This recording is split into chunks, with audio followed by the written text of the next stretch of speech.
At first glance, freelancing can seem like a dream come true. Choosing your own hours, working on something new every other week, not having to leave your couch. What job could be better? Freelancing can be an exciting, rewarding, and uniquely flexible career choice, but like any job, it has its downsides. Knowing how the industry works before quitting your job and jumping into full-time freelancing is essential. Freelancing is an incredibly exciting endeavour, and as a relatively new area in the world of work, it can be difficult to inform yourself on how it all works. Freelancers are self-employed workers who are hired by clients to provide specific services, usually on a short-term contract basis. The biggest difference between working as a freelancer and a full-time employee is flexibility. As a freelancer, you decide who you work for, what projects you accept, where you work, and what your schedule will be like. Freelancing is a viable career option for anyone with a computer, internet connection, and space to work. If you're a self-starter who likes to control your daily work, then freelancing could be the perfect choice for you. When working as a full-time employee for a company, you answer to someone above you and work according to deadlines and goals set by them. This relationship changes with freelancing. While your client is paying you, they aren't your boss. A client often won't know how long it will take you to complete the work they're asking of you. It's up to you to set a deadline you know works for you. Your client will have goals for you, but these goals will be much more negotiable than those set in a traditional employer-employee setting. The following are the most popular areas in which to become a freelancer, and some of the jobs within those areas. Programming. This section can be broken down into two categories: software and web development. With all programming jobs, finding your niche is a good way to build up a portfolio. If you're particularly strong in one programming language or at creating specific products, focus on that. This will help you to build a name as a specialist and allow you to improve one skill to a very high level rather than being just another freelancer who does a bit of everything. Writing. Content writing, like blogs and articles. Copywriting, like product descriptions and website page content. And technical writing, like user manuals and reports, are the most popular styles of writing for which freelancers are hired. A lot of freelance writers write similar pieces for the same clients on a regular basis. For example, writing a monthly article for an online publication. Graphic design. As a lot of companies use freelancers for marketing and advertising work, the majority of freelance graphic design work involves designing advertisements and websites. When working as a freelance designer, it's important to learn how clients communicate visual ideas using words. Otherwise, you could spend a lot of time on unsatisfactory first drafts. Administration. Virtual assistants have grown very popular in recent years, as much of an assistant's work is now done online or over the phone. Administration jobs such as social media and website managers are also very popular. These freelancers are experts on a company's products and answer any questions that consumers post on their online media, as well as posting regular content such as blog posts. Video editing. As video sites like YouTube and Vimeo have soared in popularity, almost all social media platforms have added a video element in order to capitalize on this success. If you're interested in becoming a freelance video editor, this is great news. Freelance video editing will feature a lot more work on small-scale projects than in-house work, so don't expect to be working on big-budget films or TV shows anytime soon. Marketing. Social media management and copywriting also fall into this category. Of course, there are a wide variety of freelance marketing jobs. Marketing has changed dramatically in the last few years, from outbound, the company reaching out to the consumer, to inbound, the consumer reaching out to the company. This means that a lot of marketing work now focuses on making information on a product available so a consumer can access it when they're researching a potential purchase.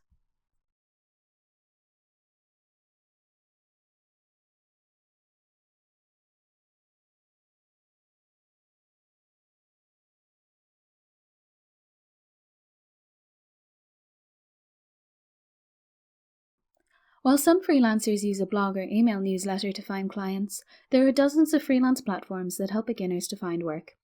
A freelance platform is a marketplace where freelancers and clients both have profiles. Clients post jobs that they want completed, and freelancers respond with their interest.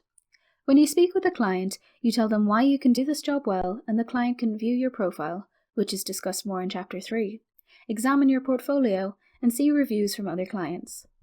Many of these platforms use escrow, meaning that the client's money is saved by the site when your contract begins and released to you when the work is completed. This can provide great security when working with unknown clients. Below are breakdowns of 5 of the biggest and most popular freelance platforms. Upwork. Upwork is one of the most popular freelance platforms around and has over 1.5 million users, including every job type that freelancers are used for. Upwork is free to join but takes 20% of the money you make. Upwork allows you to set your experience level and choose between being paid by the hour or per project. If you choose to be paid per project, each contract can be broken down into milestones so you can still be paid regularly. People per hour. People per hour is mostly aimed at web projects, but all positions can be advertised. This site is more popular for programmers than other freelancers. Freelancers must pay to use people per hour if they want to send more than 15 proposals to clients per month, which means there are a smaller amount of users. People per hour also takes 20% of any money you earn. Guru.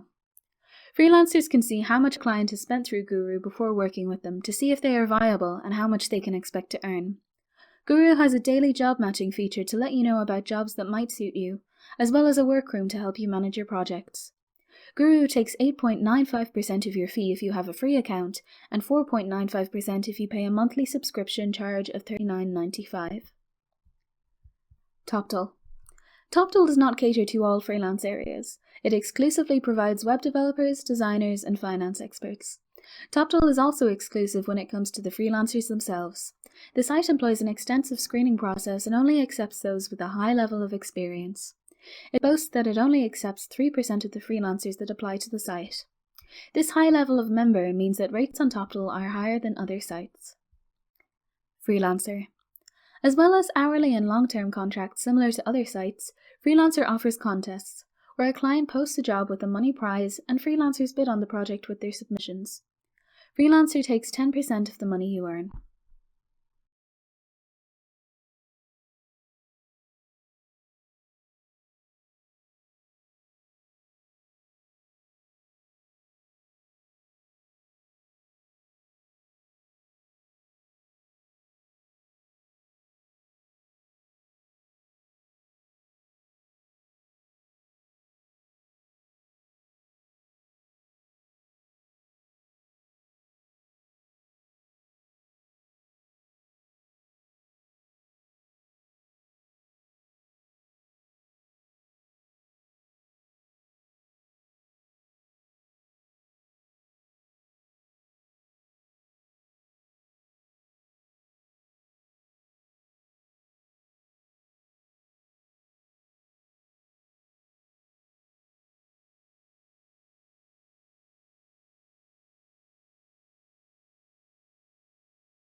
Once you've found the right freelance platform for you, you need to do 2 things: create a high-quality profile and secure clients.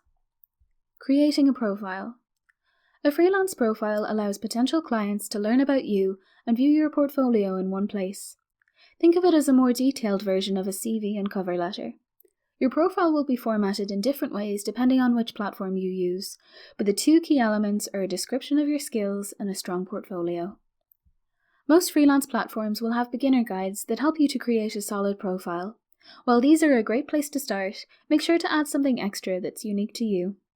Check out the top freelancers' profiles on the site you're using, then compare them to less successful profiles. What are the differences? A lot of the time, it's personality. As a freelancer, you're marketing yourself, so don't be afraid to show who you are. List your experience, your work preferences, and what do you hope to get out of being a freelancer. Feel free to add a short description of yourself and include a bit of humor. Clients hiring freelancers want someone they can communicate with, so adding a personal touch will make you seem more approachable and easy to work with. Depending on your profession, your portfolio might be varied or specific. For example, a graphic designer's portfolio might include website layouts, logos, and print content, but a software developer's portfolio might only include Python projects. What you include in your portfolio shows clients what you're interested in working on. Don't include examples of work if you don't intend to do that work again. If you want varied projects, include varied work. If you want to focus on a niche area, only include samples of that area. A common mistake for beginners is to include a sample from every project they've ever done. While this does show you've done a lot, a prospective client won't want to scroll through a long list to find something relevant to their project. Choose a dozen or so of your best pieces from the last 2 years. Don't include content older than this unless it is exceptional. As you secure work, change out some of those older pieces if you create something better. You can build up your portfolio as your freelance career grows, but it's best to start small. Securing clients. It's that age-old adage, you need experience to get a job and a job to get experience. Most clients look for experienced freelancers who they feel they can trust to complete the project, so it can be difficult to secure your first few jobs and build a name for yourself. The best way to do this is to charge a low amount. Unless you have some money saved, don't quit your day job as soon as you begin freelancing. With a low rate, you will be able to secure those first few jobs and get positive reviews on your profile. It will probably take a few months to build up enough work so you can charge a rate you're happy with. Once you're doing enough work at a high enough rate that you can support yourself, you can move into full-time freelancing. Freelancing can be financially unstable, as how much money you make completely depends on the amount of work you do from week to week. The best way to stabilize your income is to build relationships with a select number of clients and work with them as often as possible. Writers might produce monthly content for a website, or marketing analysts might work with a company every quarter. Whatever area you work in, identifying sources of recurring work is the key to a steady income. Conclusion. After reading this book, you should know what freelancing is, what kind of freelancer you can become, and how to do it. If not, go back and start again. Freelancing is a uniquely rewarding career path, but you need to have initiative and determination in order to succeed at it. Find your niche, choose your marketplace, and build your brand. It might not be as glamorous as you dreamed, but starting small will help you to grow your freelance career into something amazing. Working as a freelancer means you're your own boss. This has the obvious perks of creating your own schedule and choosing what you work on, but it also means that you need to be strict with yourself. Reevaluate your profile every so often, update your portfolio, and examine the direction of your career. It's a bit of extra work, but definitely worth it.